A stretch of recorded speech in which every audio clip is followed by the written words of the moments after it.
Good afternoon. You are on the punchline with Kelly Pavlik and James Dominguez. How's everybody doing this weekend? Super. Thanks for asking. We big show today? Yep, we do. Huge show today, actually. But well, we got Robert Garcia, Rudy Hernandez, and Jeremy's supposed to come on for a few minutes today. Okay. Flanagan. And we have a special pound-for-pound guest coming in today. Yes, we do. We didn't know he was coming in last second, right? And we still don't know until we talk to we still don't know, but, Robert. Well, thank you for that. Thanks for giving it up. What do you mean? We won't know until we talk to Robert. I didn't know Robert. I know. Robert. It could be Easter. Yeah. No, they know. They said they saw Robert Garcia posted on the thing. But anyway, we have the show. We had the fights this weekend. In your half. Here's another one. Just leave up. Look, I got you one. Getting situated, guys. I got you one. Remember? Oh yeah. Okay, what did you say now? Well, we had the fights this weekend. We had some good fights. You did. Kawara and Matisse. Well, that was all right. But man, you know, I think our buddy Carlos brought it up, or somebody had it on the or Damon. They were talking about like getting to see the punch, and I actually watched it again. And it didn't. That right hand that he got dropped from was not a world-beating right hand, right? No, not at all. I mean, hey, listen, I'm the first to say like some punches that don't look like they can knock you out, yeah, are sometimes brutal and fuck you up. Yeah, but that one was just something about it. I mean, I think the jab. It looked like he was looking for a way out, didn't it? Yeah, I mean that jab was usually you can see from a jab when somebody gets hit. You know, the jab that it could actually put somebody on their ass if you get caught by a jab the right way. Like if you're coming in and you get hit on the chin, when it gives that little quick whiplash to the neck. But that wasn't even, the jab wasn't even that brutal. I don't know. I don't think he was able enough to sip enough of that bomb in a corner in between rounds. Daniel said, Mikey. Yeah, good guess, Daniel. Yeah, I mean, you know, at first I thought that tiger bomb. Oh, I thought he was sniffing that devil's dandruff in the corner. Right? You know what I mean? I was like, what the fuck is this dude doing? I like tiger bomb.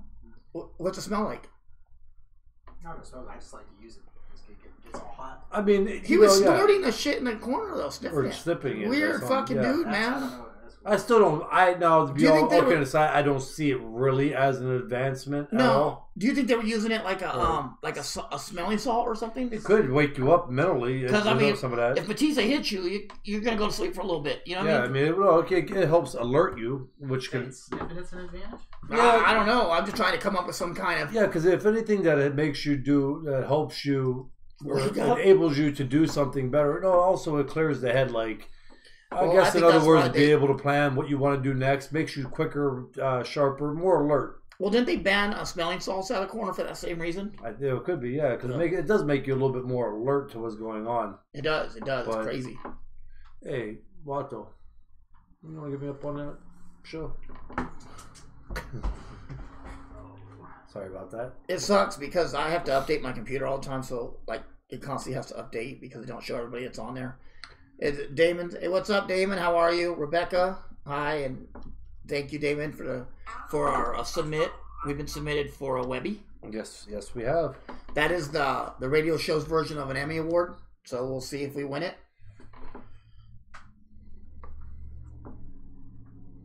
Good form Asian boxers used to wake up and sober up. See, mine's not. Yeah, wake up. Yeah. So I mean, but it also at the same time it would be alert. You know, okay, actually in powerlifting.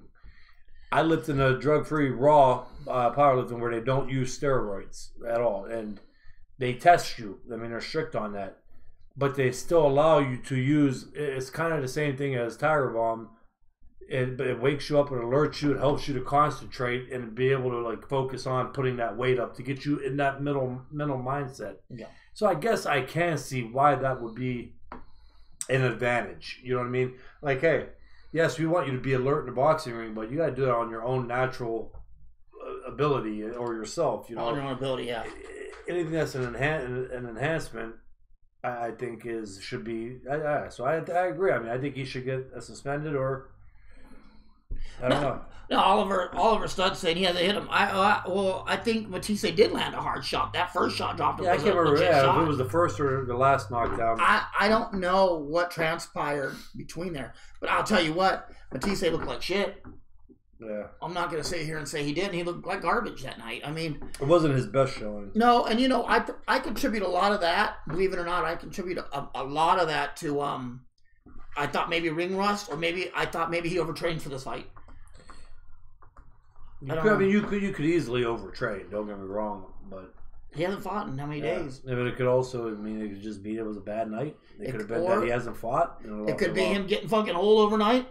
You know what I mean? Getting old. I mean, this guy's been in some fucking wars. I think I'm a firm believer. We'll see how he fights next time. If he looks the same, then yeah, well, we'll know. But and then you had Linares, who I wasn't impressed with Linares either. To be honest with you. I actually pretty much was, man. Were you? Yeah.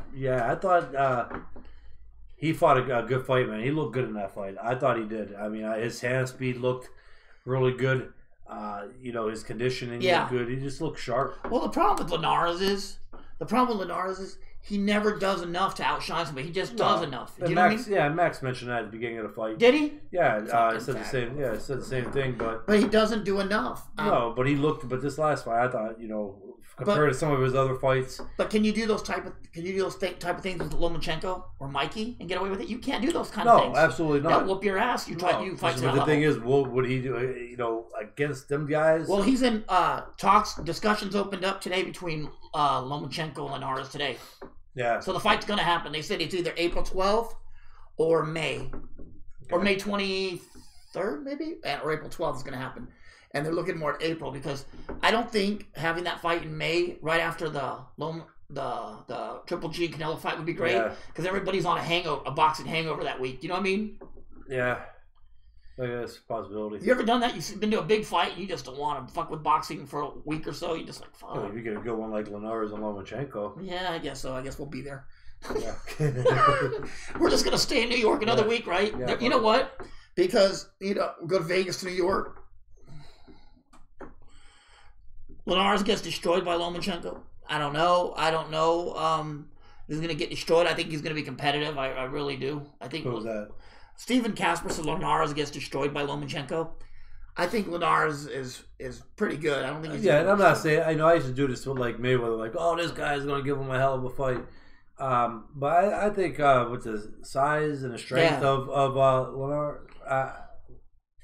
I think he stands a better chance to do better than probably some of these other guys have done. Yeah. I truly do think that. Do I think he beats Lomachenko? Absolutely not. No, fuck no. Mike Elliott says, I hope you win the award. We do too, Mike. I really do. Yeah, thank you guys. I appreciate all the support and everything. I mean, we're submitted in. I just don't know how it works. Like, I don't even know. I went back on the site to see if we're nominated. And obviously, we signed up for it, so we are. But I couldn't find who's nominated. I wanted to see, like, who's all nominated with us. After we've been submitted, well, the nominations... They'll probably still come up because people are still entering. So yeah, the shows are still being entered in. But they said that we were the last day. What was the nomination fee? $350. They probably nominated like 30,000 people. Of course. Hey, you know what the nomination for? We should start a fucking show like that. Make our own little award show for people. Do you know what the nomination fee for Academy Award is? It's like $100,000. Well, you guys know what ISO is? ISO certification. You see it on all the mills. ISO 900. Yeah. For the licenses. Do you know no, it's for companies to get updated. Yeah, do you know where that comes from? What? Do you know who owns that? Who? The government of Northern Ireland. Wow. Owns ISO. And do you know what ISO means? What? When you get ISO certified, you write your own standards, and they just send auditors in to come in and make sure that you follow your own standards, and then they get you organized and they audit you. But that shit costs like $20,000 a year minimum. Some of it costs, depending on which level you go to. Some of it's like over $100,000 a year. And that's fucking crazy. That's fucking crazy. We'll make sure that you follow your own standards. Everybody has an angle. Do you know what I mean? No matter what it is. Also, I want to talk about it's real crazy. Usyk and Bredis. Great fucking fight. People are coming down on Usyk. I can't believe they're coming down calling him overrated, sucks. He's terrible. This dude's a fucking beast. Everybody in that Super 6 tournament are world champions. Or has been a champion. I think Usyk's good. I think he's good. I think he's definitely the best fighter at that weight right now. And I think he could do damage at heavyweight too. I think his big plus is the fact of how many punches he throws. Yeah. Now he'll probably walk around heavyweight. He wants to at 230. Yeah, but you know, like my thing is when you get to that 230, the punch. Fortunately for him, if he gets 230 and his punch rate comes down, it'll still be 3 times the amount of probably any heavyweight throws now. Well, he's throwing averaging 90 a round. But you know, I did see a lot also in that fight with him, and you know, I'm not as high as you are on him. Yeah, I'm not. I've seen a lot of against a guy who. Obviously the guy was a good fighter. He was nothing great, and I seen him get hit a lot. Yeah, clean. He won't be able to do that against a big guy like Joshua or Wilder. I mean, it's just a. Yeah, exactly. You're still fighting below 200 pounds. Yeah. So well, those guys are just huge. Those are fucking giants.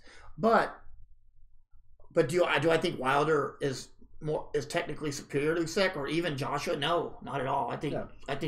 And you know, I'm saying, I think he can still win a world title at heavyweight. I mean, my God, let's look at it this way: Evander Holyfield went up from super middorweight, really, light heavy, and fought at heavyweight and was smaller than Usyk, half an inch or half an inch. What about Roy Jones? He went from 160 to heavyweight. Yes, but he had a perfect fight against James Toney. James Toney did. So yes, do I think if anybody, Usyk has a better jump start as being a cruiserweight, and 6'3", I think he has a jump start because James Toney was small as shit. Evander Holyfield is the same exact height. He's like a half inch or an inch shorter than Usyk, and really started off naturally at a lower weight than Usyk. So, Chris Bird. Chris Bird was another. Chris Bird. Bird fought 165 in the Olympics. Exactly. So don't get me wrong. You know what I mean. Like it can be done. That's why. It's fine. He got a jump start because he is bigger than these guys. It says Julian says Kelly. The most important attribute of heavyweight is a chin. Yeah, but you know what? When it comes to the heavyweights, when you get a man over 205 pounds that knows what they're doing, a chin is. Yeah, they do. And Evander Holyfield was one to prove that. He went as far as he did too, a lot because he had a fucking unbelievable chin. Michael Moore too. Yeah, Michael Moore coming up. I forgot about that. But heavyweight division, though, anything can happen. So you can't rely on a chin. I mean, that's why it's hard, it's dangerous to bet on a fight in the heavyweight division. Because when you get a human being that's over 205 pounds, your brain is still going to be the same size if you're 300 pounds or fucking 80 pounds. You know what I mean by that? So when you get that force coming behind a punch, and especially a guy 220 pounds that knows how to punch, anything can happen in the heavyweight division. Yeah, so it's hard to go off that. I don't know. You know, I think one of the most important things in the heavyweight division is having a fucking punch, man. Having keeps these big fuckers off you. Yeah, too. It could help. And you just need that punch. You need a good chin to be successful. Chris Berg got it as far as he did by skill because he didn't have a punch. His skill and hoping that the other guy, tire down pretty quick, and he did good at that too. And look at the guys Chris Berg fought. Damn, he fought everybody. Fucking Sam Peter, fucking that big Russian, David Tua, or not Russian, Samoan. That fucker was a wrecking ball. David Tua. Yeah, he was another one. He fought. That would have been a hell of a fight to see him with like Mike Tyson, both around the same height. Tua was a little bigger, I think, like a little bit bigger weight. Yeah, 270, 260. Look at Miguel watching. Roger's watching. But no, the thing I want to talk about, this is what I want to talk about. I called Roger today too, and I talked to Damon about this the other day, about Usyk. What I noticed, and I even brought it up to you. Whoever's training Usyk on his footwork is a fucking genius. The guy's a fucking genius. Mm-hmm. Usually when a fighter's cutting off a 20-foot ring, and he's cutting across, they do it at an angle, right? They do it at an angle, what, a 30-degree angle normally? And about I call it an X. But it's a 30-degree angle going this way or 30 degrees going this way. But it takes 4 steps to do a 20-foot ring normally. Whoever has been working with Usyk has cut that down to 2 by changing his angle. Yeah. Now, like, I had to actually rewind that fight 3 times to watch how he did it. Now, I don't have the angle down, but I'm thinking, I bet it's half that. I bet you it's at least 15 fucking degrees angle. But he's cutting the ring off in 2 steps. He's saving so much energy.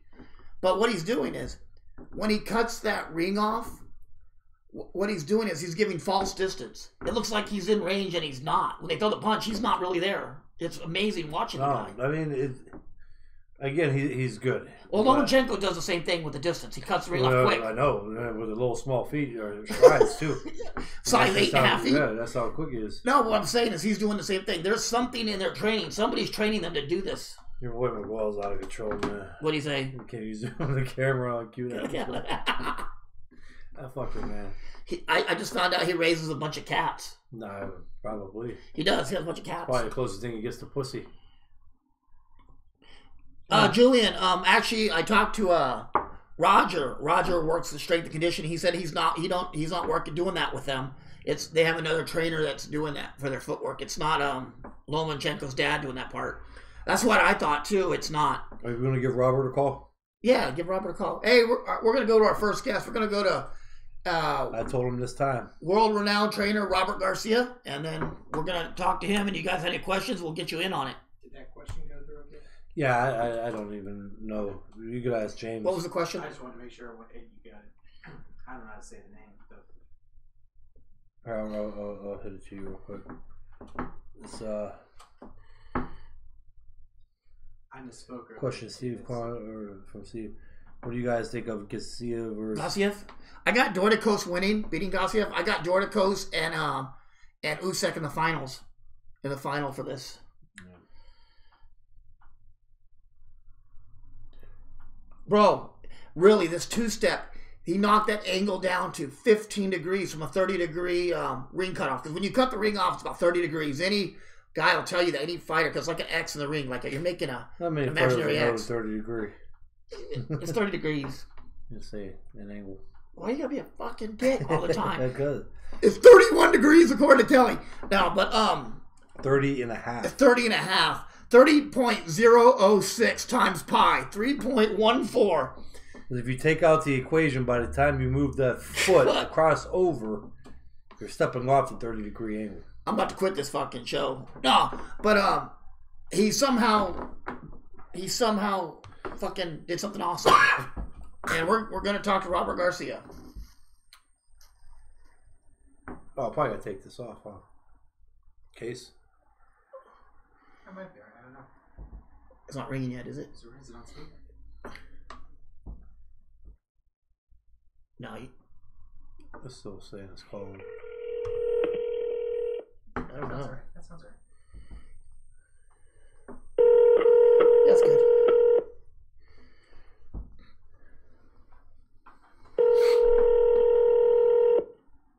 You sure did, Damon. Hello. Robert. Who's this? Kelly. This Robert's son. My dad's doing minutes right now. Do you want me to have him call you back? Yeah, he was supposed to be on the show, so tell him to give me a call back. Oh, Kelly Public. Yes. Oh shit! All right. No, I didn't know. I just picked up the phone. But yeah, my dad will call you back in like 5-10 minutes right now. All right. It's pizza. It's pizza. Pizza. What? Is it pizza? Yeah.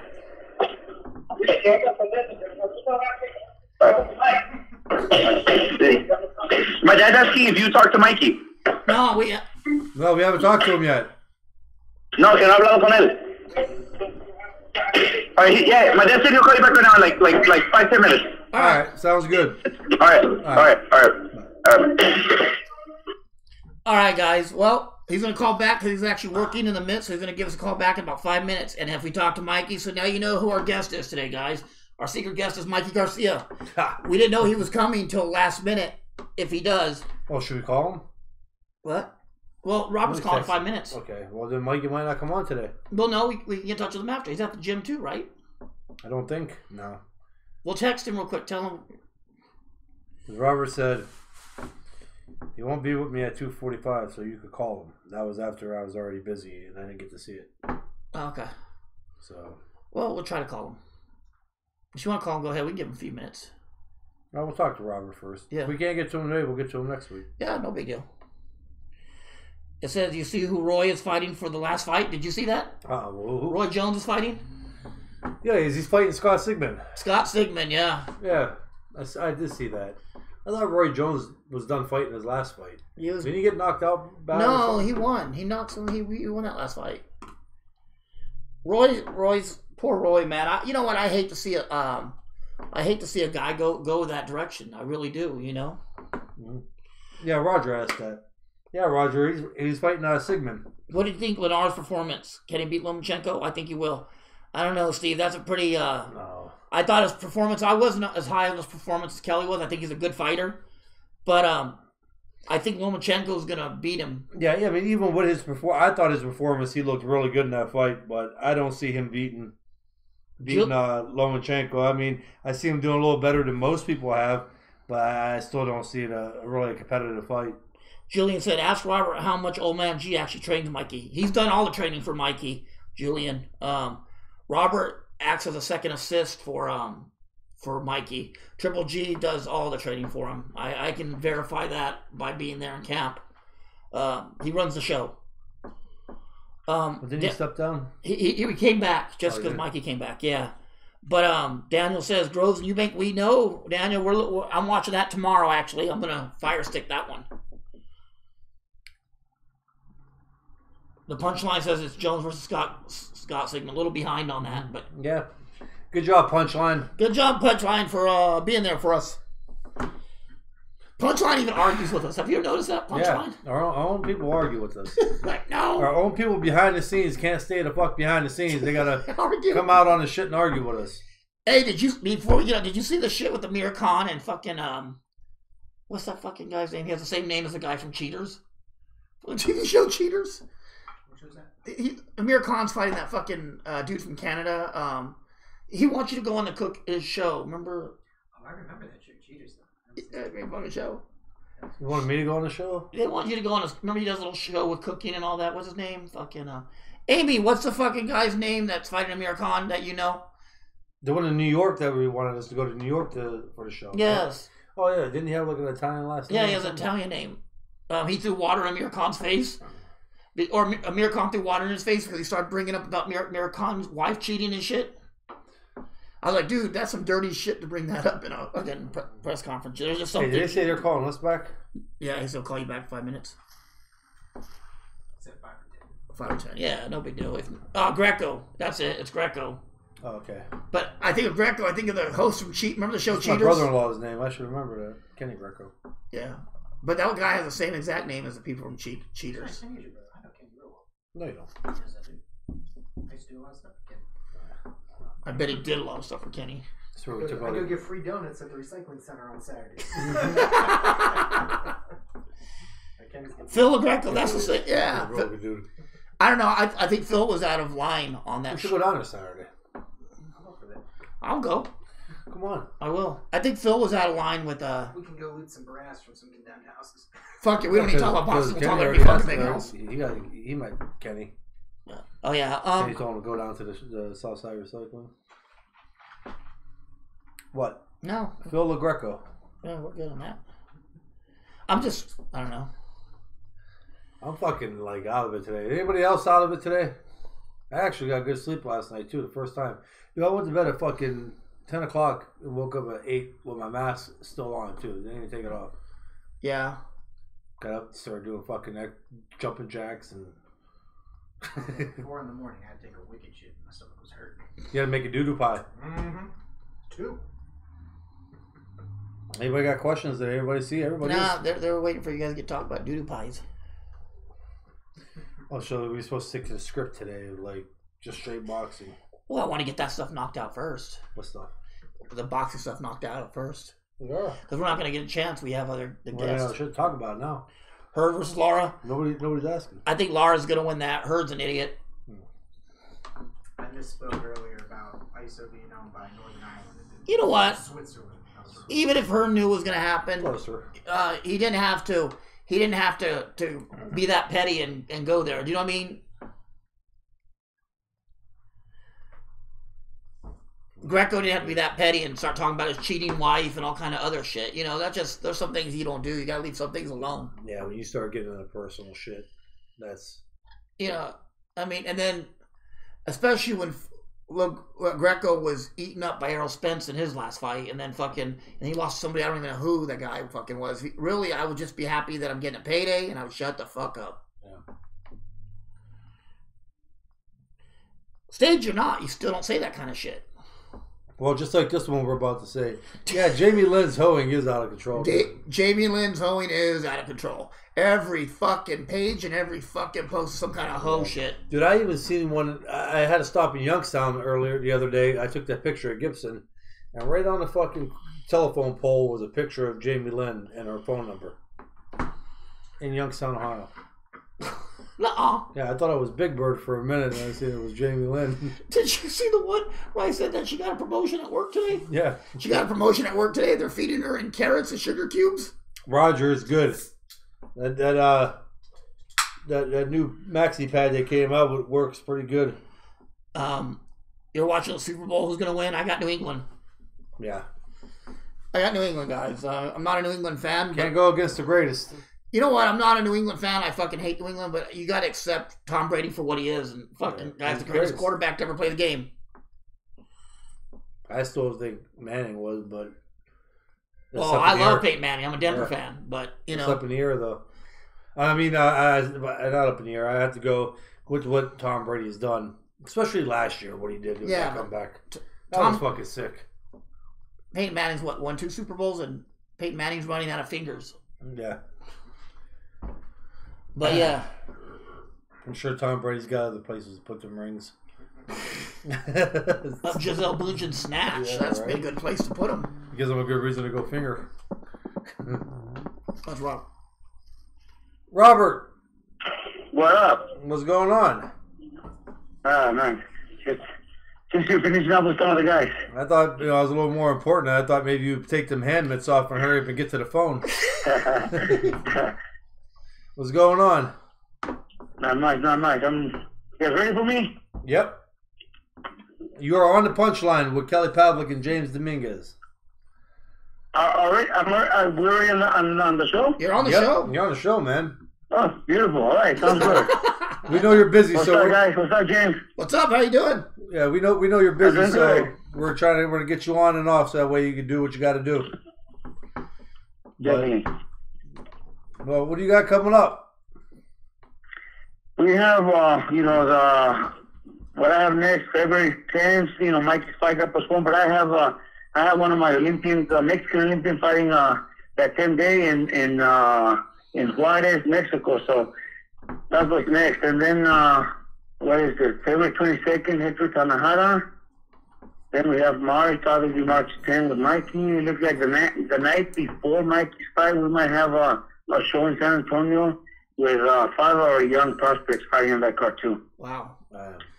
So how often? I'm sorry. How often do you get days off, Robert? How many? I mean, you don't seem like you ever take too many days off. Well, I don't. See, the thing is that I wouldn't know when our days off are. If there's a weekend with no fights, then those are our days off. During Monday to Friday, we're always in the gym pretty much all day. We start from 10 in the morning till like 6. Yeah. So we're in the gym all day, and then on the weekends, if there's very few weekends that I might not have any fights, and this coming weekend I don't have any fights, so it'll be my weekend off. Spend with the family and kids. Yeah. Yeah. I want to tell you guys from everybody, happy birthday. Yeah, we saw your birthday. Oh, it's your day of birth. 43. 43. 43. That's right. Oh. Hey, I'm catching you, Coach. 43 years younger. I still feel good. I still feel young. Yeah. Roger Romo wanted me to tell you happy birthday too, Robert. Hey, thanks. Yeah, of course. Thank you very much. In a couple months, my 36 is coming. So 36. I remember that was like. Fuck. I know it goes quick though. Yeah. Hey, you remember what that was like when you didn't sit on your own balls? I always had that problem. So about this fight and with Mikey, how's he looking? He's getting ready? Look, for the last 2 weeks, we slowed down a little with sparring and with gym workouts because since the fight got postponed, we had to slow down a little. So this week we already started sparring, but not that many rounds. This coming Monday, then we'll start. We'll start with with just our regular routine. Mikey's been training for a couple months already, and since the fight got postponed for one more month, then we took a couple weeks off, not from training, but from doing hard sparring and hard workouts. He was still in the gym, but nothing hard. Okay. Yeah, that's good. He's always in the gym, though. Even when he took he's his time off. Even the 2.5 years off that he had, when he was fighting that contract deal with Top Rank, he was still in the gym. He helped all the young guys get ready for the pro debuts and everything. So he's always been in the gym. Yeah, and that's smart what you guys are doing, because if Mikey goes into the fight looking like he's not in shape, it's probably because he was too much in shape. Exactly. He's always in shape, always in the gym, and that's good. So all my other guys also see it. They fight. They're young. They're fighting 6, 8 rounds, and after their fight, some kids want to take a month off. When you're fighting 4 and 6 rounds, you got to come back to the gym right away because you might be fighting a month later. Monday, you better be back to work. I think Mikey's a perfect example. Mikey sets the example. Let the kids know that there's no days off. In boxing, especially when you're barely getting started on 4, 6, 8 round fights, you gotta be in the gym all the time. That's what you do for a living. That's your life. You always gotta be in shape in case they call you and make a quick fight, then we're ready to do it. When I turned pro, the first 2 years was like every other month I was fighting. Right. So I'm sure you didn't take that much. Maybe a couple of days after you fight, and that's it. No, it was like three or 4 days. We fought usually on the weekend, Friday or Saturday, and I was back in the gym on that Wednesday because you had to get your 7 weeks in or 6 weeks at that time. That's the way it should be. Hey Robert, I saw a post from Gervonta Davis that he's coming to camp with Mikey, like next week. Is that true? Oh wow! You're the first one to tell me. I don't see because I don't know unless Mikey, because Mikey's more, he does talk to Davis and a couple of people that are always that work for Davis. But I didn't know that, and it's because I'm hardly ever on social media. Mikey, my son, my son might know something. I really don't know, and my son is the one staying in Mikey's training camp. So they should. I don't stay. I go home to my kids and wife. So they stay together. So they probably and I'll ask Mikey right now when he gets to the gym, to confirm that. But you're the first one that I hear it from. I saw it on Gervonta. But it'd be nice to have him over here. One thing is he'll get the best sparring out here. Yeah, it's true. That is for sure. But Gervonta had put it in his Twitter, and Ellie Seckback did a video on it. Ellie gonna do videos on it. So shit! And I'm telling you, I didn't even know that. Yeah. So if it is, then that'd be nice to have him here. He's a great fighter, great champion, and he'll have the best sparring he could have over here. See, Robert, thank God you're listening to Punch, or you're on the Punchline. You hear it first with us. Yeah, that's right. Should be the other way around, right? Yep. Hey, you got some questions. You got a lot of fans, Robert, and they got some questions for you. If you don't mind answering some. No problem at all. Damon Martinez, big fan of yours. He wants to know if I want to hire you. Well, he's talking about you. If I want to hire you for my fighter, what's the first step? Look, we have our training camp in Riverside, and obviously it has to be in Riverside.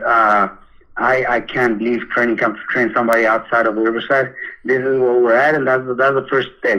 I let anybody that wants my services, that my training camps have to be in Riverside. We have very close by. A lot of my fighters stay at some apartment complex that gives them really good deals. Yeah. But if there's room in the houses that we have, my gym, my house and the gym it's a 7-bedroom, so there's always room there. Mikey has his his house where he does his training camps, and then there's a guest house up there also. So we have plenty of room for most of our guys to house them. And then the training, hey, as long as they respond to the training, the hard work that we do, they're more than welcome in my gym. I'm not one that wants to be picky and wants to select only the top fighters. I love challenges, and I like to bring a guy back from maybe a loss or something, bring him back to a winning streak. Those are the challenges that I like. Yeah. What are some of the reasons you turn people away, though, Robert? I mean, you have what are some of the reasons that you would turn a fighter away? I would imagine being overloaded. Overloaded? Yeah. You know what? I don't. There hasn't been too many that I turn away, but a lot of times if it's a big name that wants my service, and I know I'm busy around the same time with Abner or with Mikey or Brandon Rios or any of my top fighters, then I'm forced to turn them away. Because I'm not going to have the time, or I'm not going to have the time to even be at the fight. So that might be the only reason. Besides that, I'm in the gym all day from 10 in the morning to 6. So I have time for mostly everybody. I team up my guys. My first group starts at 10. It could be 4 to 5 guys. Second group, 12 to 2, another 5, 6 guys. Wow. 2 to 4, another 5, 6 guys. And then 4 to 6 is Mikey, plus, the guys that are sparring with him, Josito Lopez, and we get Lindolfo Delgado. So we got another 4 to 5 guys at that group. So they, they all have their own, their own schedule, and I'm, I got time pretty much for everybody because I'm doing it full time. And then the only times that maybe when I go to the fight, if I leave out Friday, maybe they stay Friday with my dad or with my son or whoever, on their own. But it's once a week, or it's only one day a week, and when I travel to the fight. Yeah, Robert. I remember when I was training out there with you. You was throughout the week. It was like, I remember I would come in right after Brandon, so you already had like 2 hours or right. Exactly. Exactly. That's the way I have. That's the way I have. Brandon trains at 10, so he comes in at 10 in the morning, and that's his group. His group. The guys that are sparring with him. That's his group. Yeah, and then sometimes that's when when Donera was still fighting, you were training, and sometimes you were leaving. You go for 2 days up to San Francisco. Yeah, and then come exactly. back. I mean, so yeah, that's crazy. Right. I got another question from somebody. Daniel Perro. He wants to know how much does Mikey work with Brandon Rios? Look, they both train at different times. Yeah, so they don't train together. Especially now that we're in Riverside, they don't train together. Mikey comes in once in a while to see Brandon train, to support him, because they pretty much grew up together in Oxnard, and Brandon's like family to us. So Mikey comes in to support him during training, but they don't train together. Brandon's at 10, Mikey's at 4, so it's a big gap in between. But they do support each other. They're good friends. No, yeah, I've seen them spar before a few years ago. They've sparred before many times, but now in this, now for their fights coming up, there's different times and different sparring partners. I want to spar Brandon Rios. Brandon loves to spar, and he spars light heavyweights. He doesn't give a fuck. Brandon, Brandon doesn't care. All he wants to do is get some rounds in. He always does that. I miss that dude. We had him on, actually. We had him on the show not too long ago. Last month. Oh, cool. Yeah. Brandon, he's always, he had me cracking up all the time. And Robert, you have he's funny. You have a fan from England named Chris Eddy. He's from England.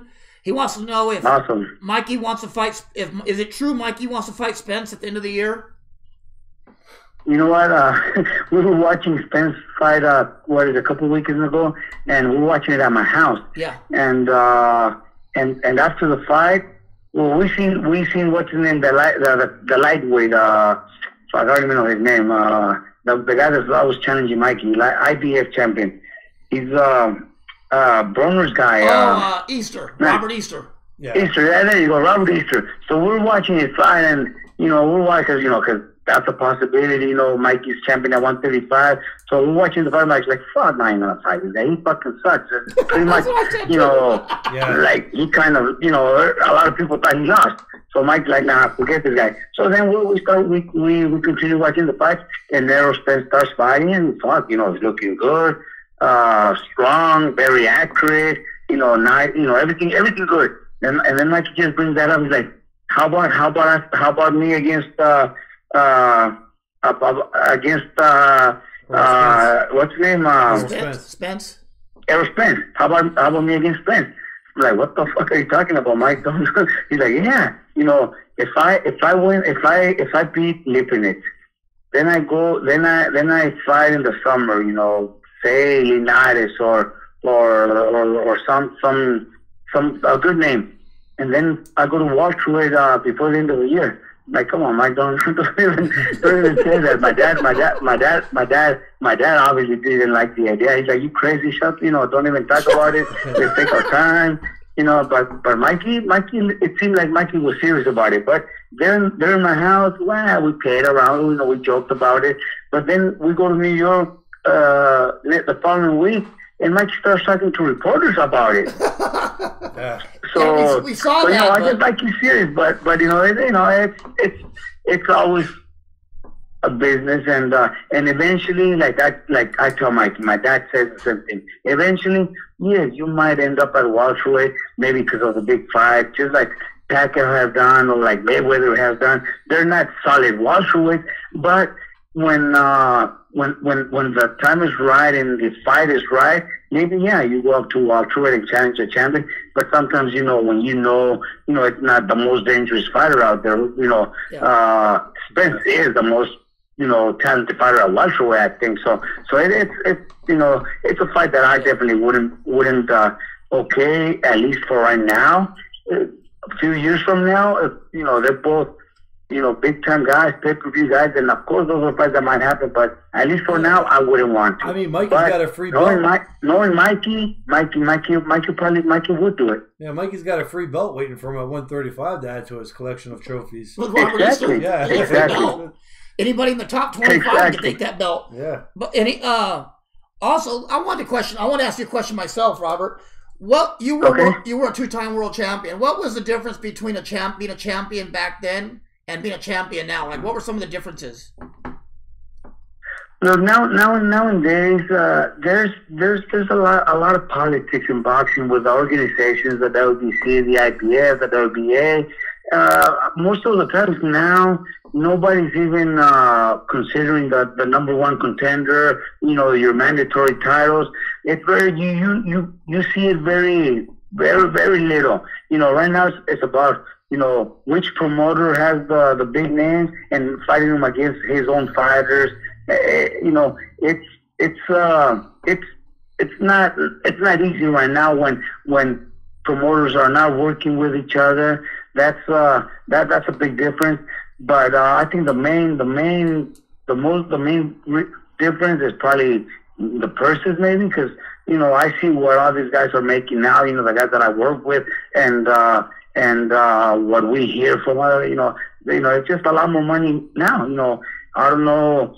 You know, yes, I was fighting 15 years ago, so it is you know, a big difference. Yeah. But back then, it wasn't the same. Right now, the purses are insane. You know, guys are making a lot of money. Right. If you would have fought Diego Corrales nowadays, you would have made $1 million. Exactly. There you go. Perfect example. But, you know, it's just a total difference. You know, it doesn't you know, it doesn't make sense. To me, it doesn't make sense. But, you know, now that I'm at my fighters, well, you know, I'm happy that they're getting paid as well. Plus, you know, I get my percentage out of them. So, you know, we're happy that boxing has turned so good to where the purses are so much better. Yeah. Yeah. Well, Robert, we are on schedule here with time, and I want to let you get back to doing the training. I truly appreciate you coming on the Punchline, and it's always great to have you on.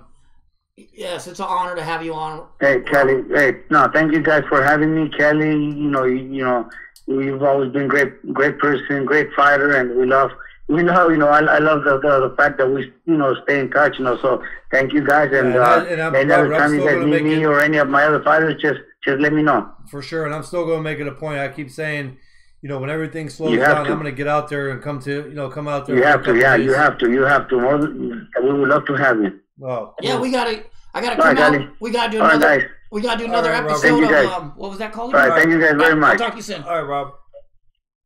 We gotta do another episode of what was that show? Fight with Jim Lampley. That show he does on HBO. Oh yeah, Fight Game. Fight Game. Me and Roger and Robert were on an episode of Fight Game with him one time. Oh, yeah? And when what the fuck was his name? The fucking light heavyweight Kovalev was on there and tried to make it a whole communist gym. he brought in the hammer and sickle and started hanging up pictures of Marx and Lenin. Like, what the fuck? All right, we still gotta get. We're gonna give 2 more minutes to get. All right, thank you, Rudy. We got Rudy in a few minutes, but yeah, let's talk about Robert, man. I mean, we couldn't get to everybody's questions because Robert has a lot of information, but we did see him. I can answer some of them. Robert is working with Brandon, but Robert is not Brandon Rios' main trainer. No. His main trainer is Don O'Leary, his assistant. So Don O'Leary is Brandon's original trainer, or not original, but main trainer for this fight. And that's so hard. All them guys out there, for me, I personally witnessed it. Robert's still there, though. I mean, he's still in the gym. Actually, a lot of times, though, it does give Robert a break having it that way, too. He's able to. Robert's also, what he didn't mention is he usually has 2 or 3 really good prospects in there at the same time as he's got a world champion. And he has to do that also. I mean, he still gives the prospects their own time, but he's so overwhelmed with people there, with fighters, that he has to only make so much time. So he has to bring other guys in with his champions too. And a lot of times they're around the same weight and he can use them as a sparring. I mean, he built himself a stable that, and I'm not just saying this, you got other great trainers and you have Wild Card Gym and all that, but Robert Garcia's academy is probably one of the deepest as far as. I don't think there's anybody that deep. Yeah. Not where you have 100 fighters in the motherfucker. Exactly, and again, including amateurs. And if they're not world champions, I mean, they're next to it, or they're decorated amateurs. Yeah, and so when he gets out there, he still works with these guys. I've seen it. He still works with them, but it gives him time to go work with the prospects too. And just like when he trained Donaire, I mean, he was really only going up like 2 days a week with Donaire. So because his dad was handling the rest, right? Yeah, but that's still plenty of time to get up there and work with somebody. He was doing 2 days a week, and Donaire would do the other 2. Yeah, and Donaire was carrying that over that work. Yep. Well, Daniel said about guys are bigger today when they were getting the ring and the night of the fight. True, but the guys back in the day were a little more skilled and fundamentally sound back then than they are now. I think they're fundamentally, and I think they were tougher. I really do. I think they were tougher. I think all these fucking guys are snowflakes anymore. But you know what? Yeah. I hate to say it, but I think guys in the 90s and fucking 80s, I'm not one of those throwback guys. I hate people like that.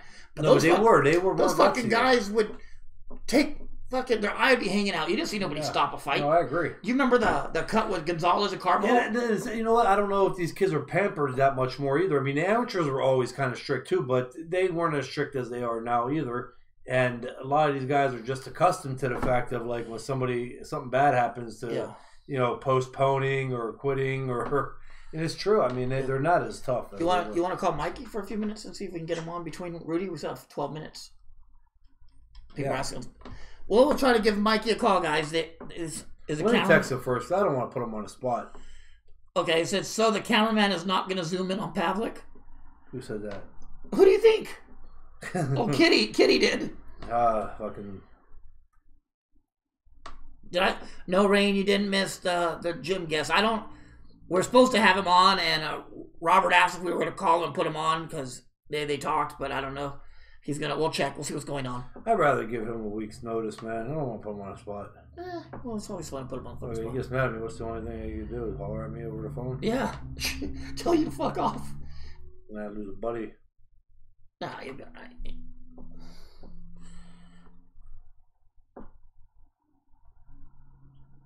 Obviously, Mike, but not everyone is getting into Oxnard. What is your opinion on Mikey Garcia Lipinets? Kelly. Steven Casper wants to know. Mikey. Lipinets can fight. What? Lipinets can fight? Yeah, he can fight, but I got Mikey winning that one. Lipinets can punch. Very convincingly. Lipinets can punch. But you got to remember, Mikey's not that samurai-looking dude that he fought last time. That fucking dude he fought looked like a 15th century samurai he was fighting, you know? And that guy gave Lipinets everything he could handle. I can't send a message for some reason. My phone is doing that again. Is it doing that shit again? Justin didn't fix it. Justin did not fix it. I fixed it. Thank you, Miguel. Appreciate it. Miguel Salazar, guys, he commented on here. He is the premier photographer in boxing. If there's a picture to be taken of Pacquiao or Lomachenko or Usyk or Kovalev, he's the one that does it. He used to be the cutest one, too. Yep. When he wears the Bretts. Mm-hmm. Yep. Kondo, that's it, Stephen Casper. Didn't he look like a samurai? Simon says, Mikey's intelligence and ability to adjust should get him the victory. I agree. And the power. Rebecca said, Kelly and James, did you get the hot cocoa? I did. I haven't given it to Kelly yet, but I will when we get off of here. Oh, yeah. No, that's supplements. Yep. Stuff. Yeah. Can you just send me some of your stuff? I got it. She sent them. Oh, she did? She did. I have it. Oh, okay. Sweet. I have it here. I can't send him a text. I was ringside for Lipinets' last 2 fights. Trust me, James, he has nothing for Mikey. Nah, it's true. I bet you if you were representing him, Michael, I bet you'd be saying he's gonna knock Mikey the fuck out. Who? Michael Cameron. What did he say? That he sat with Lipinets for 2 fights and he has nothing for Mikey. Lipinets. I said, but if you represented him, I bet he would. Yeah. I don't see that fight. Shenanigans. I don't see that fight being as good as people think. I think it ends in 3. No, it could with Mikey. Again, because Mikey, and not kissing butt at all, but Mikey's just, he's smart. I mean, he knows what he's doing in there, and he knows how to find shots. Yeah. And he's two-fisted power. Exactly. Simon, the camp changed about a year ago. They moved to Riverside about a year ago because of the distance. Yeah. And now, I was surprised by that, though, to be honest with you. I moved to Riverside. That 3 hours a day was killing him, he said, though. That 3 hours a day was fucking wiping. Why wouldn't he just have him come to Oxnard then? Well, Mikey? Because Mikey lived in Riverside. Mikey doesn't live in Oxnard. Oh, that was for Mikey? Okay. Yeah. Well, Robert lives in Oxnard. And he was driving, or Robert moved to Riverside, too. So he was driving all the way to Oxnard every day, which is a 3-hour trip each way. Okay. 6 hours round trip. But Mikey was in Riverside first. Mikey was, then his dad went down there, and then Robert moved down there. Okay, because I was going to say, why wouldn't Robert just go for training camp down there and then come back? But he was running the gym every single day like he does here. He was driving every single day from Riverside to Oxnard. Sure. That's a 6 hour. That's like going to Columbus and back every single day. Yeah. I agree, Michael. 3 to 4 rounds. You need to have a sponsor for transmissions on the show after that. No, I don't think it wasn't because he moved from Oxnard. It's because of the distance of 3.5, 4 hour trip to Riverside back and forth. So, I mean, it makes it easier down there. And then besides, the Russians, Egas put a huge ass number on wanting to buy the gym, and who wouldn't want to sell the fucking gym if you get me a number like that? You know what I mean? Oh, yeah. Sold. Sold. As soon as a guy like Gigas comes in and tells me he wants to buy a gym, sold. So you and Lomachenko want to buy a gym? Yeah. Yeah. You can even have the equipment. I'm leaving. Yeah. Rings, bags. I'll have a cleaning crew come in and get a sharp for you, bro. Rings, bags, sparring partners, old equipment, cars in the parking lot, every fucking things. If you tell my player, just leave your cars in the parking lot. All yours, Egas. Yeah. So you want to go ahead and try to give Rudy a call? I can. Yeah. All right, guys. Next guest we have coming on today is Rudy Hernandez. He is one of the top trainers in the world, and probably one of the top cut man that you'll ever see in the sport. Oh my God, yeah. He's worked with everybody. Not only in boxing now, either. UFC. I mean UFC. Shit. He's a head cut man in the UFC. He's worked with everybody. He's brother of Gennaro Hernandez, and Rudy was a hell of a fighter himself. He beat a world champion too. So I mean. He worked with Quadras. I'm not going to be able to keep up because my phone has delayed since I was on the phone. He worked with Quadras and Chocolatito too. I don't know how to work it. Let me get him on here. just go back to the main page and just tap it again over for it. Here we go, guys. We're calling Rudy. Okay,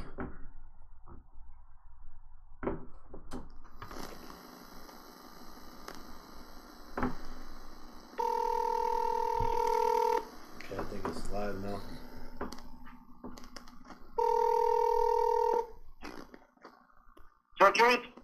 What's up, Rudy? How you doing? I'm good. How about yourself? Good, good. How you doing, Rudy? I'm good. How you guys doing? Good. Good. We're trying to get you set up here where we can hear you. Okay, I'm here. Yeah. But how's the show going? It's going good. We just got put in for a Webby. It's like a Emmy award for radio shows. Nice. Yeah. You guys got a chance? No, Yeah. absolutely not. We even got listeners and viewers now that watch the show. Okay, nice. So Yeah. we're rolling. We are. We are. So how's everything been? How are you? Is it good? You know, we do what we do. Well, And who you working with right now? I'm working with Rudy Hernandez. She's starting February 10th. Wow. wow. Yeah, I just seen you. I just seen you on TV. What over the weekend? You were in somebody's corner. I was Rudy Hernandez. Linares. Yeah. Yep. I seen that. Yeah. Well, I mean, pretty much every time I put on boxing, I see you in a corner. Every time I put on UFC, I see Rudy in a corner. We can't get rid of you. Yeah. Why So. would you want to? Yeah. Well, I hope you guys be nice. Well, from what our buddy Ricky Funes says all the time, I mean, I don't know. Oh, Ricky. Oh, no, let's talk about real coaches. Rick, you wanted me to tell you that he said that Ricky said you were a skank and something like that. And you believe him? No, I'm just putting the information out. He told me to tell you. Look, Ricky Hernandez is irrelevant, so let's drop it. We'll give him more things that he deserves. Oh man. So let me ask you, Rudy. The first question I have for you is, how has boxing changed from when you first started, from when you first entered the sport till now? How has it changed? Well, I'm sure that many can attest that there are more prima donnas today than there were before. Before you can go to a gym and get great sparring everywhere, and people were up for it. But today it's we have a different system. Well, most people have a different system. They do the Monday, Wednesday, and Friday sparring. Yeah. I continue to do the Monday, Tuesday, Wednesday, Friday, and Saturday sparring. I like to spar at least 5 days out of the week. Wow. Yeah. I was gonna ask a question too, out of curiosity. I've been wanting to ask you, Rudy. What do you like? What job do you like doing better? Do you like working the UFC or boxing, and which one is easier? And I think we may have talked about this on the one show, but I got hit in the head for a living. I can't remember. Well, I don't seem like my job as a cut man. I do that. That's what I do with the UFC. In boxing, I could either be a cut man, but I could also be a boxing coach. And I was born into boxing, and that's my number one sport. But not to say that the MMA doesn't come close. I love watching their shows. But I will tell you this, I'd rather pay a pay-per-view UFC show than a boxing show. I agree. Yeah. You do. I couldn't hear. You'd rather do a pay-per-view UFC show than a pay-per-view boxing show. Yeah. Why is that? Because when you get a card from the UFC, from the very first fight to the last fight, you're gonna get a great show, man. You're gonna get more for your money, and you're gonna get better. Sometimes the second fight on the card is the best fight of the night. Yeah. Sometimes they outshine the main event, but you get really good shows, really good competitive fights. Yeah. Well, I mean, I enjoy watching the UFC. Yeah. I actually started getting more into it now because of the show, because we have UFC guys on. So I mean, it's interesting to me. It's still, it ain't boxing to me, but obviously boxing is my my sport. But you guys also remember that. I always say there, man. You know, you have to look at MMA for what it is. Just look at MMA, and that's great. When you look at boxing, you know, just focus on what it is. It's boxing, but you know, when you compare them, it's like oranges and apples. Yeah. It's not fair. Yeah. True, and I tell that to we say that to everybody that compare the two. Yep. Hey, Rudy, I got a quote. We got a fans that are asking questions, and we got one from Damon Martinez. He wants to know, Rudy considered one of the best in the biz by insider. You said that you're considered one of the best by insiders, but how do you view yourself as far as in the sport of boxing? Well, I don't think. I like to think like I'm in the. If there's 50 of us, I like to think I'm number 45. You know. Yeah. Well. But I will tell you this, that anytime I'm in the corner, you know damn well you're in a fight. Anybody who goes up against me knows that he's going to be in a fight. Yeah. Yeah.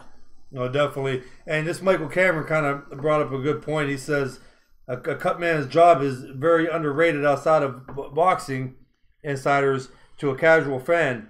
But shit, I know how important it is for a cut man that you have a good cut man. But he also wants to know, what's the worst cut you ever had to work on in a big fight? Oh man, that would I think that would be Diego Sanchez when he got kicked in the forehead and he just got busted up really bad. And I've had a few others, but I don't remember names because you know I just go in there, do my job, and I'm out of there.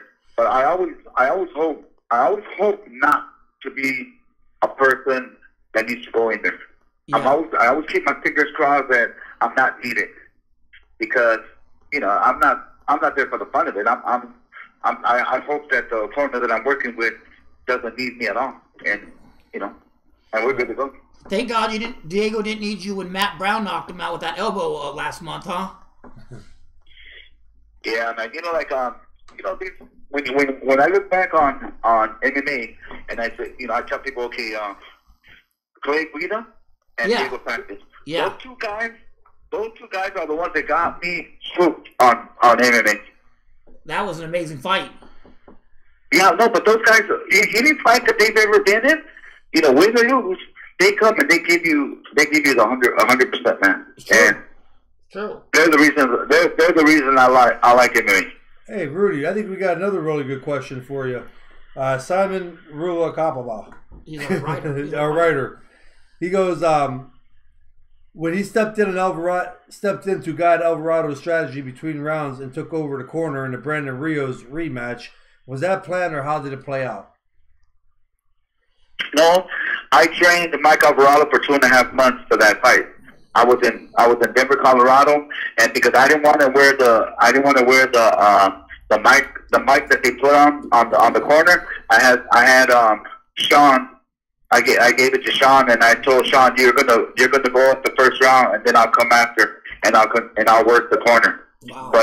But just out of respect for Sean, I said, no, you've been training him all the time, you know. So I just went in and you know, created a different plan for him, and you know, yeah, it worked out. Yeah, I could never pronounce the A-sound last name. So, what do you think about Lomachenko? I mean, we haven't talked about that. I think Lomachenko is probably, I mean, he's just a few steps ahead of everybody. Wow. Well, he's a really good fighter. He's got good skills. I mean, he's a rare guy. You know, it's a. And what do you think about Mikey and Lipinets? I like Mikey. Mikey is overall. He's one of the top fighters right now. And when I mean top fighters, I mean here's a guy who can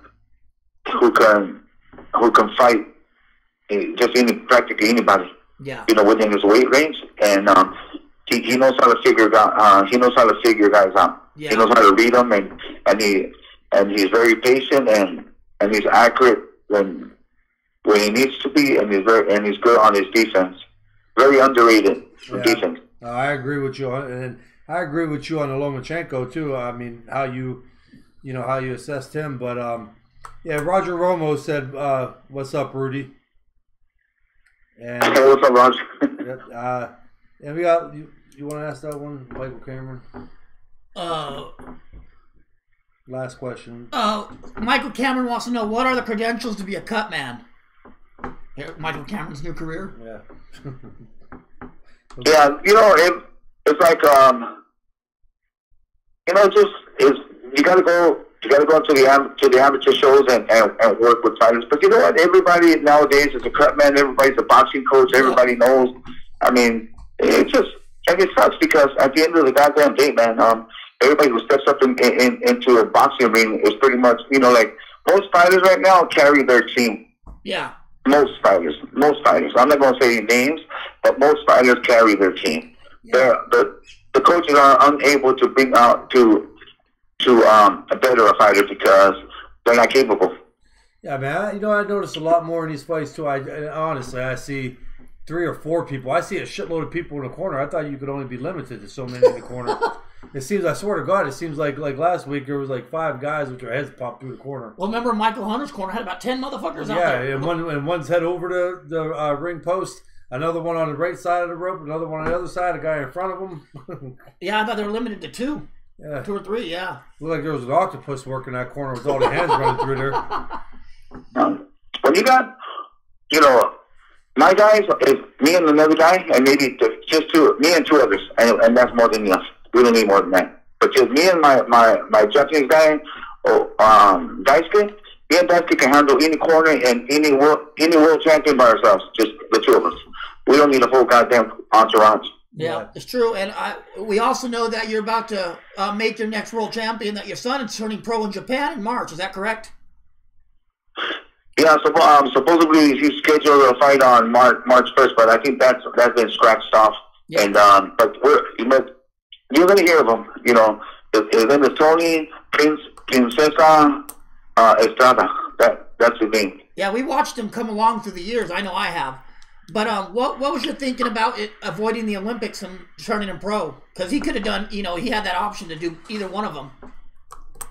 You know what, man? It's like in 2 years I can get him in the rankings. Yeah. In 2 years from now, I don't know about what how far we'd be able to get into when it comes to the Olympics. And then with all the politics and all the new changes that they have in the amateurs, fight here, fight there, fight there. I mean, there's so many hurdles to get to the Olympics now, as opposed to like before. And even if you do all the requirements, it becomes still a popularity contest. Yeah, and it's like if you haven't competed for so long, then you can't get into that ranking. Yep. Yeah. Hey, Rudy, we got another question from Simon. It says, how much of Gennaro's legacy is with him to this day when he's working? And for the listeners that are new to boxing, what should they know about Chicanito? Chicanito was an honest fighter. He came to fight.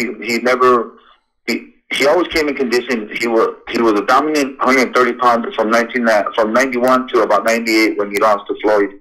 And he, unfortunately for my brother, he was too good to get the big fights. He was unable to secure big fights like with the Relas and even Angel Manfredi. Like Gotti. I mean, there were so many names at 130 pounds, but promoters and managers, they avoided my brother. My brother, he was pretty crafty, man. If you have a chance, go back and watch him fight round 10 against Suma Nelson, and you'll see how smooth he was, man. He was good, but unfortunately for all of us, we didn't get to see the best of him. Yeah. If you were in the boxing gym, you know how good he was. But in the fights, he always boxed. It used to piss me off because I would rather him fight on fights than box. I'd rather he boxed in the gym. But he used to fight in the gym. He had it all twisted. Well, I watched some of the old videos of him sparring Shane Mosley, and those were some wars right there. Yeah, but you didn't get to see the real ones. Yeah. You didn't, no one got to see the one where my brother hits him with a good left hook, man, and it caught his attention big time, and Shane threw like 4 or 5 punches at him and missed all 5 of them, and that's my brother was a lot better than people saw. Yeah, we had a guy here, Mike Elliott. He's from my area, and he met your brother at my fight in Niles. Back in, I think that was 03, 02 or 03. So, but yeah, he just wanted to throw that out there.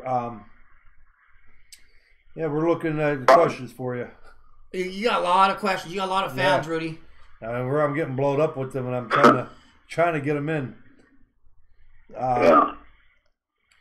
Everybody's a white collar coach nowadays. Some truly awful coaches about now, really diluting the sport. Well, the thing is, there's no checks and balances in the sport now. Anybody can get a license. You know what I mean? I noticed it just locally. Yeah. But see what sucks is that even the top trainers right now, man, they don't even step out of the comfort zone. They continue to do these things, man, and they're not even getting better either, and it sucks because their fighters pay that price. It's true. You have trainers and you have coaches and but you don't have. There's no educator anymore. They don't educate people in the sport. Yeah, but what I mean is, everybody wants, even on the amateur level, like everybody's involved and wants to do something with boxing. It just ain't in Ohio. I mean, it's everywhere. It's everywhere, man, everywhere. And most guys don't even know how to throw a goddamn jab. How they gonna show somebody how to throw a jab when they can't throw a jab? Yep. I mean, you just got to see the shit that I see on my Facebook. Just that alone, I see guys throwing punches and catching pads, and then it looks like. I was just gonna tell you. You know what amuses me the most, man, is watching these guys work the pads. I'm like, I even have people come in and ask me, "Hey, Rudy, man, if you ever need some help, man, I'll come and work the pads with your boys, man." My boys don't do pads. My boys don't hit the bag. They go punch bag and punch fighters. That's what they do. They're not working no pads with me. Yeah. Because at the end of the damn day, man, it's like you can watch anybody do the mitts and you say, "Damn, that's a great fighter right there." But as soon as that bell rings, they go 1, 2, 1, 2. It's always a 1, 2 punch. Look at fights nowadays. They're like 1, 2 punch combinations. It's rare when you get like 3 punches thrown. You know what? But you get 4. Wow, that's pretty cool. I just said that on a post the other day. You don't see 8, 7 punch combinations. You see 1, 2, 3, 1, 2s. It's usually because most of the guys ain't in shape enough to do that. But you don't see it. Yeah. Lomachenko's about the guy you see do it. And what happened to all that? What happened to all that mitt work? Yep. They've been doing it on the mitts. I want to see it. I want to see it in the ring. Michael Cameron has a question for you, Rudy. He wants to know who are your top 2 to 3 trainers right now. Who do you think are the best? He's not trying to put you on the spot. He's not putting you on the spot, but Shit, that's not good. That's not fair either. Because they all suck. No. Go ahead, Rudy. We're expecting you to put you in the top 3. Yeah, we would have put you in top 3. Look, you know what? It's like you know what makes I'll tell you one of my favorite cornermen. Yeah. I'll tell you, Goosen. We just had him on last week. Yeah, we just had Goosen on last week. He's a good corner, man. He knows what he wants and what he expects from fighters, and he gives good advice. I don't care what anybody says. We get the best guest on our show. Now you heard it from Rudy about the corner man, and we just had him on last week. Yep. And who else do you like? Yeah. Shit, man, it's like Hey, my homie Roger Romo's stepping up in the game. He's working with fighters and catching and working with them a little bit, getting his feet wet. He's working with the Russians. With all the Russians and the Ukrainians. Yeah, but you know what the problem with these with situations like those are is that these guys don't get better because they already have a great product to work with. My thing is like impress me by training Brandon Rios and taking them to another level. Yeah. Then I'm impressed.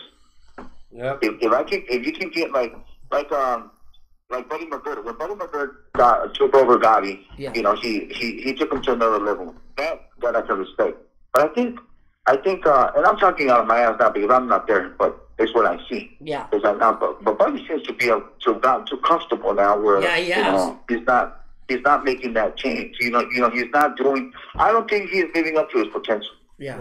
I got two things real quick. This Daniel Perro said, you said Rudy's in Robert Garcia, Derek D, James, Freddie Roach. Freddie Roach's guys, from what I've been seeing recently, they haven't been winning.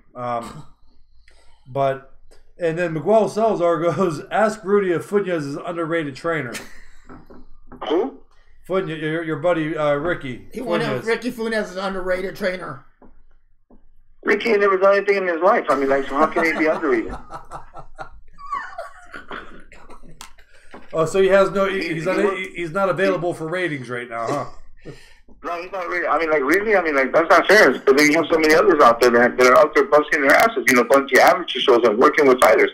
You know, when you're talking about the trainer to the stars, you know, he likes making $1,000 an hour with those guys over there, man. That, you know, and they're gonna pay him $1,500, you know, but he has no legacy.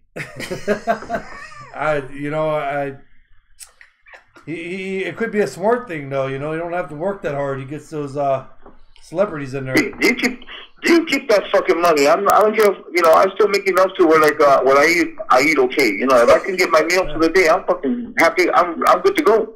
But it's about legacy, man. It's about taking guys from the bottom to the top, or making a change. Yeah. You know, look at Mike Alvarado. Mike Alvarado beating Brandon Rios took him to another level financially, and it's like you know, and now Mike screwed up pretty bad. You know, the worst thing he could have won was one, but he was supposed to fight Manny Pacquiao right after. Yeah. And he didn't show up. He fucking blew it. I knew Mike was in trouble when he was trying to throw the SUV in a Salt Lake. You know what I mean? Wondering why it was floating. Wondering why the fucking SUV wouldn't sink. Yeah, well, the SUV decided to go swimming. I'm like, Mike, it's a Salt Lake. It's not going to sink. Remember, these cars have a computer, so they seem to have a mind of their own. So that SUV went swimming on its own. I got a question for you, Rudy, that no one's asked.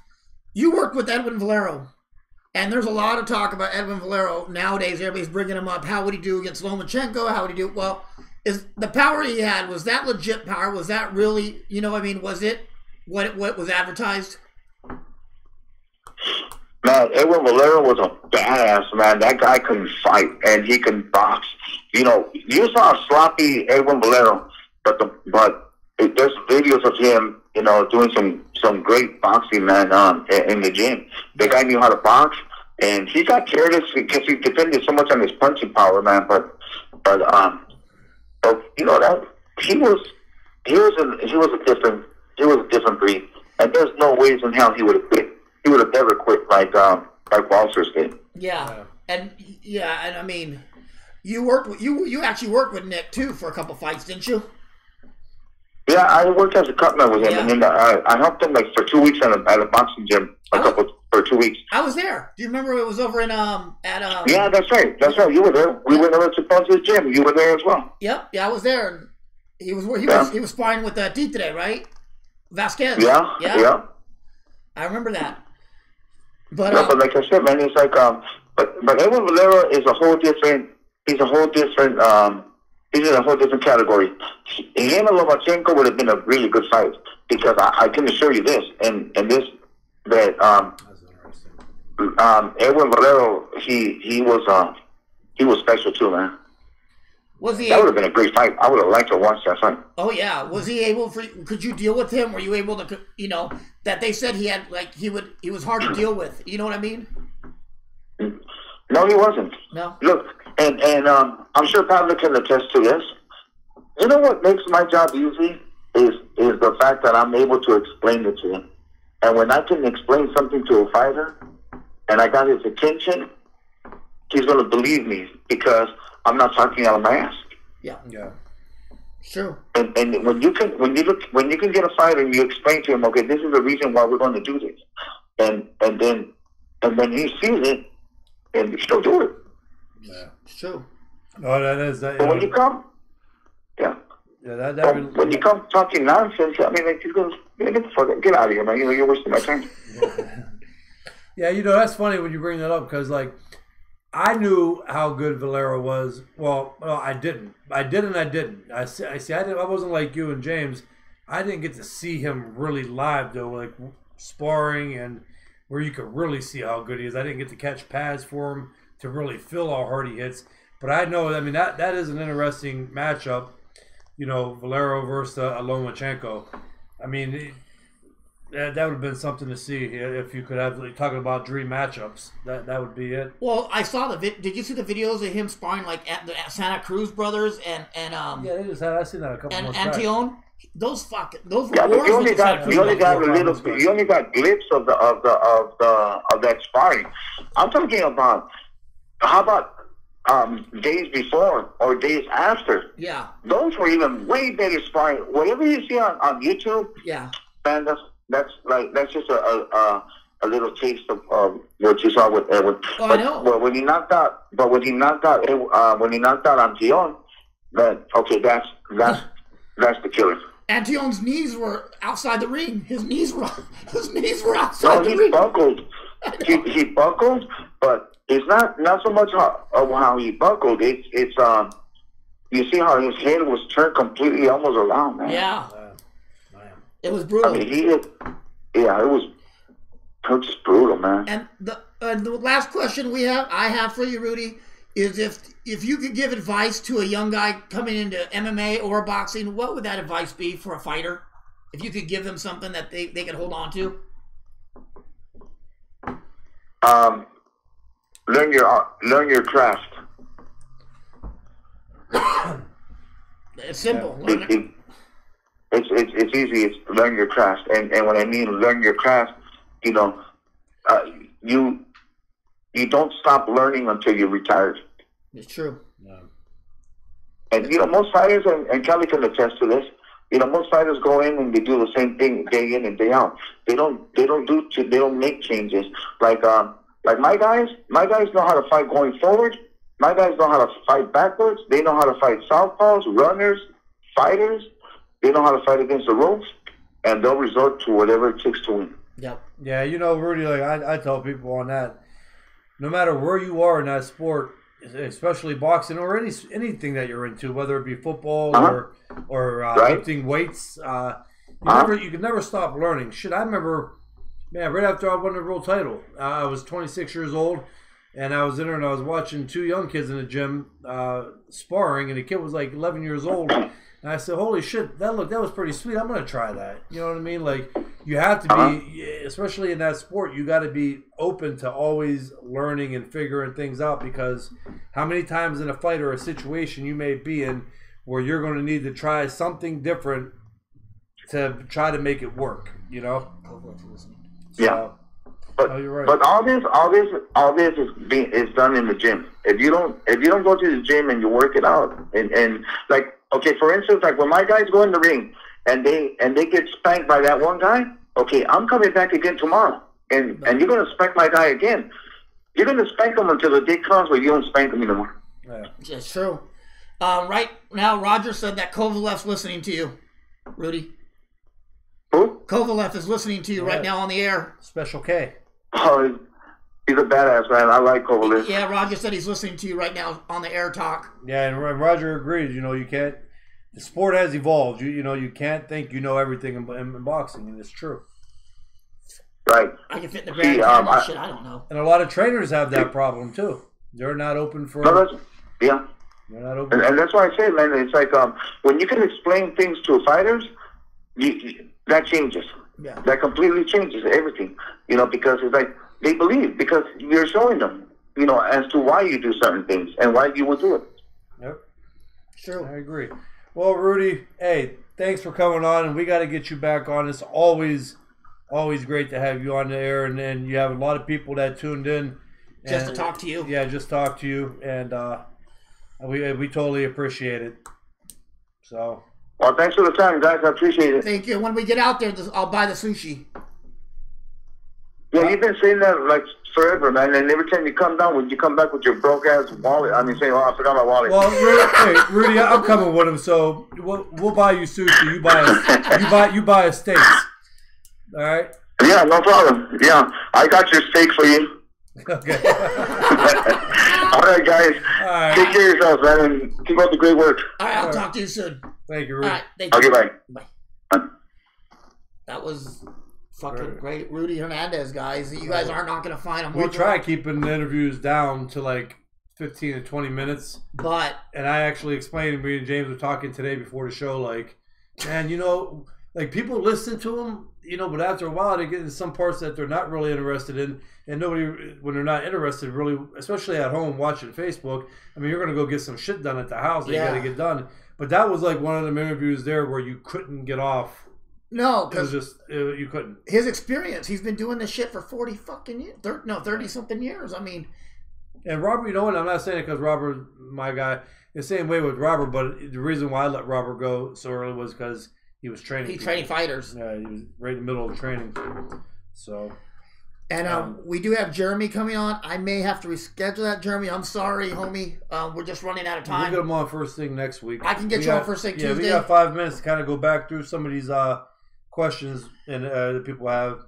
And like I said, I apologize to Jeremy. He's one of the best sports guys out there, most knowledgeable guys. I want to get him on for sure next week first as a priority. He's my priority. He's going to be my first guest. And I apologize to Jeremy, and I know his fans are looking forward to it. We just ran out of time today because my time management skills suck. But yeah, just like mine getting here, I was like, I had a busy ass day today, and I'm like, I want to get there like 20 minutes or 15 minutes early today, and I miscalculated it from Columbiana to fucking here. He always says that though. No, I missed the freeway. Did you? Yeah. So I had to go all the way in through Canfield and then back. Steven said that was a great interview. And Scott said, fucking tube steak. How do you see the second fight between Canelo, Alvarez? I got Canelo, the second fight. I do too. And I think Triple G might be 37 in this fight. Do you know what I mean? Yeah, and you know what? And it's really hard for me to make that pick because not that I think Triple G is nowhere near the greatest middleweight of all time or that great, but again, with his power, it's hard to make that decision. But I do see if Canelo fights a smart fight and don't do the shit he did in the last fight, I think Canelo could win this fight by maybe 3 rounds, 4 rounds. Yeah, well, also this too, we know that Triple G can't hurt Canelo, and we know Canelo can't hurt Triple G. Triple G could hurt Canelo. Anybody could hurt anybody in a fight. Okay, you're right, but he wasn't able to the first fight.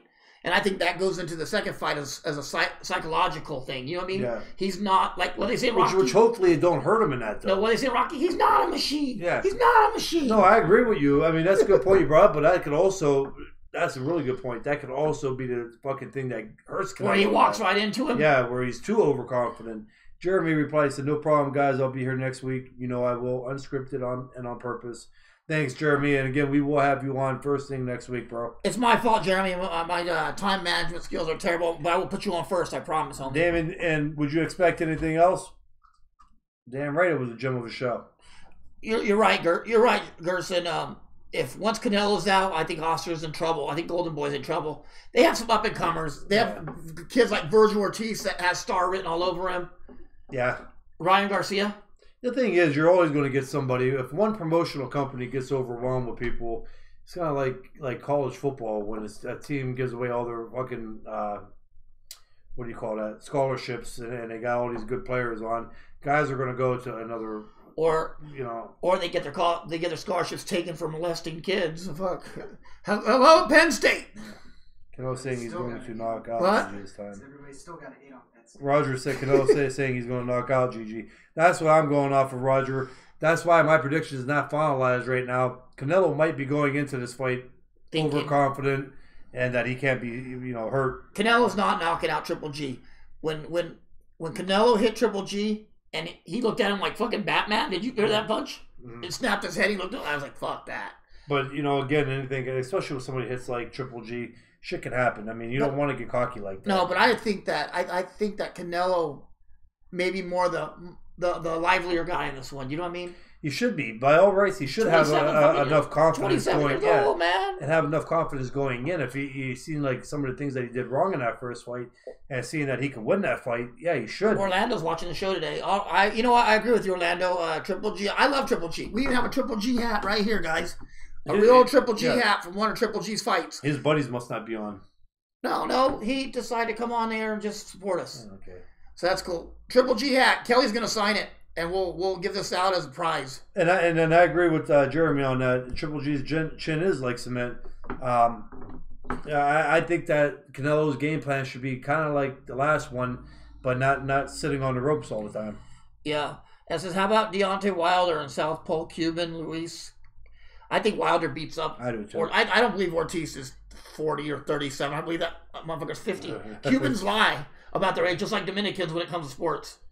He gets the senior citizens discount. That dude has a Buckeye card for the bus. You know what I mean? You got the silver sneakers at every gym. Roger says Triple G needs to switch his levels and knock out Canelo. I agree. Michael Cameron said, anyone I spoke to has sparred Triple G says you cannot hurt him. He didn't spar me. He didn't spar you. I must break you. That's all I tell him to. You got a YouTube question. I don't know. Oh, yeah. I don't know. Darn Boone said he hurt Triple G on a body shot. He might have. He might have. Yeah, what was that last one you sent me too? I got to answer those two real quick. Roger said Canelo's bracing every punch. He needs to mix of speeds and power up. It's the one that you don't expect or see coming that knocks you out. Exactly right. And for those who don't know, Roger is one of the up-and-coming trainers in the sport today. He works in Lomachenko. And strength and conditioning. Strength and conditioning. Too. Yes, he works in the Lomachenko camp. He works in the Kovalev camp. Enough with Roger. Let's answer YouTube. The question. We have internet questions, guys. Did you ever... All right. First question I'm going to answer real quick is from Patrick Fernandez. What's up with the Ghost? Are you training now? Training fighters? No, yeah, I am going to be opening a boxing gym. Hopefully soon. You know, I had another investment that I picked up in a gym, but it's a weightlifting gym. But I'm definitely my dream, and I am going to do it, is to open a boxing gym. But not right now, so hopefully soon. And then the next one comes from Steve Connor. It says, Kelly or James, did you ever have to resort to a different method of conditioning? An example, I have had some hip injuries and sometimes limits my running. Me personally, no, I haven't. I was fortunate enough. I finally got shin splints up to my last fight in California before I retired. But that could have been from all the years of running on cement and pavement.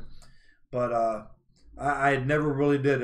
Some training camps, maybe a little bit here. Miranda fight, obviously, I added in a lot of strength training, and not with weights, but just more so natural strength training.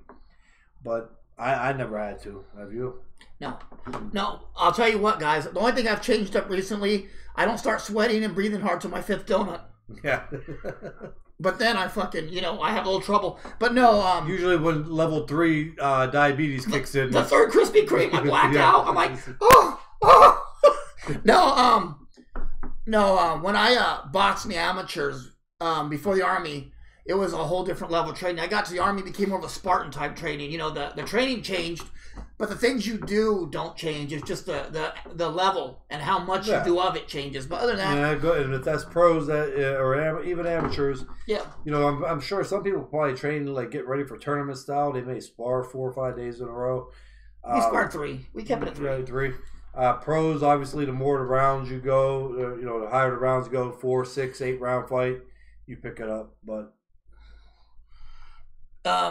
you reckon? What's up, guys? You reckon there'll be another fight night game? I have heard like that. It's in the works right now. That's what I heard too. I've been hearing that for the last year and a half, though. But it's in the works. You're on that game, aren't you? I'm supposed to be. I play that one game all the time. I play the one with Kelly in it, and I whip his ass all the time. Yeah. I don't even play. I did play when my buddy Louie was home. And I whipped the fuck out of him the first 2 fights, and then he turned it up on me. Were you yourself? No, I don't use me in that. That's creepy if you use yourself, you know what I mean? Yeah, I don't, and then plus especially if I lose. No. And I don't let anybody beat me because I'm good at the game. You know what's... I don't want to beat me. You know what's legitimately funny on that game? I actually played that game for real, and I refused to fight against Kelly because I didn't want to hit my homie. That's the actual truth. They go, Me and the girls have the game. They do make my right hand sick in that game, though. The girls like, hey, Dad, you should use they said you should fight Kelly. I said, no, I'm not hitting my friend. Yeah. Fuck that. I said, I don't hit my friends. Yeah, right. That motherfucker, when they go to bed, he's probably up there fucking using Evander Holyfield fighting my ass. I think they were using like fucking Jack Dempsey and shit. Yeah, he probably don't even like beat me up real bad either. He probably tries to stop me on cuts and shit. Punishment. We can put that on one day. You guys playing. I can feed the screen right. We should. No, I want. You know what? I want to call out my homie Lonnie Atkins, TK. Where's my shirt, Lonnie?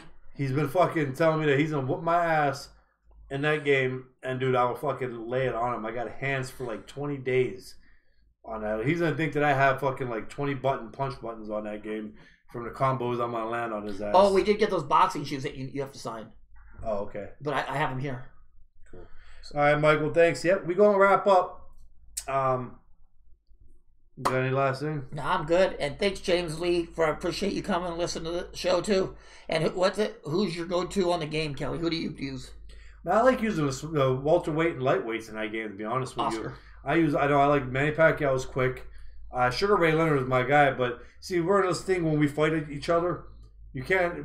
Sometimes we don't let anybody use anybody that's 90 or above on the rating. And if you do, what's great about those weight classes, why I say is because you can find two guys with the 93 rating, which makes it. Hey, fair. I got better news than Grammy. We got Orlando Carr back. Woohoo! He's back on the show. He's like listener again. You soon, Roger. Oh boy. Yeah.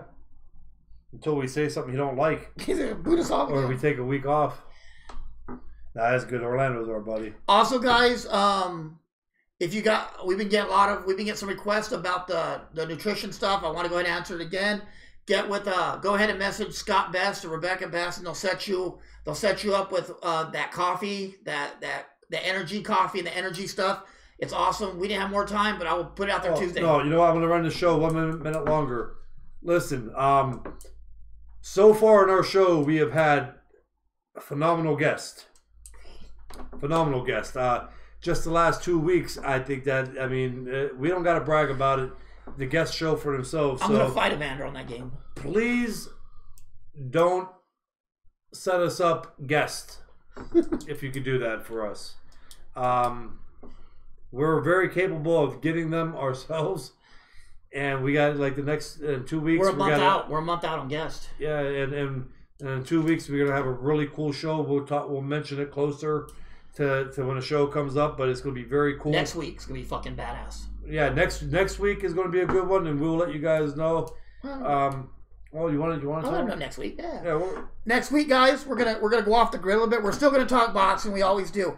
But we're bringing on Captain James McCormick from the Army. He's one of the very few living 3-time Silver Star winners. I mean, this guy's a fucking maniac. He's an actual killer, so we want him on the show to tell stories. He was actually my platoon leader in Iraq, and now he's a congressman in West Virginia. So I think having him on would be hilarious just to tell the stories because he is crazy. Yeah, I can't wait to hear that one. He's like that. He talks like the dude and he acts like the guy from what's that movie we were just on? Inglourious Bastards. The Brad Pitt character. Bobby, the coffee's really good. Actually, Rebecca, that coffee was good. I tried it actually the other day. I haven't tried the other stuff yet, but coffee's my thing, and I kept seeing it there right by my other coffee. The hot chocolate's a tits. Yeah. Well, you said you got shit here? I got it. Yeah, she sent it to me. Okay. Well, that's it. Yeah. So next week, that is going to be a very interesting show. And then the week after is going to be really cool. And we're having Jeremy on next week for sure. Yeah, we got Jeremy and your guy. Yep. And then the following week. Dude, that's huge. Yeah. You want to tell them? Night of the Prospects? Yeah. Week after next. We haven't confirmed it yet, but. It's happened. I know we're going to get at least one of the two, or one of the three. Well, we should get two of them. Yeah, we're going to have Virgil Ortiz. So Virgil Ortiz, if you're listening, we're going to have your son. We're going to have Virgil Ortiz. Michael Conlon, and Ryan Garcia. All on one show. Ryan Garcia, Conlon, and Ortiz. It's going to be called Night of the Prospects. So you guys get to ask questions of all these three biggest prospects in boxing. Yeah. And Rebecca, is those the only three things that you have, or the Cocos? Is there anything else you have?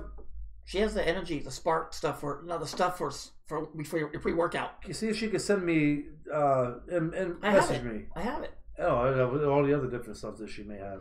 Though. Go ahead and message Kelly, Rebecca. He wants to see what else you have. Or text me the site. You can't. She tried to friend request you. You have too many friends. I'll send her a friend request. Send her a friend request. All right, y'all. See you around like a donut. I'll talk to you guys soon. Have a good week.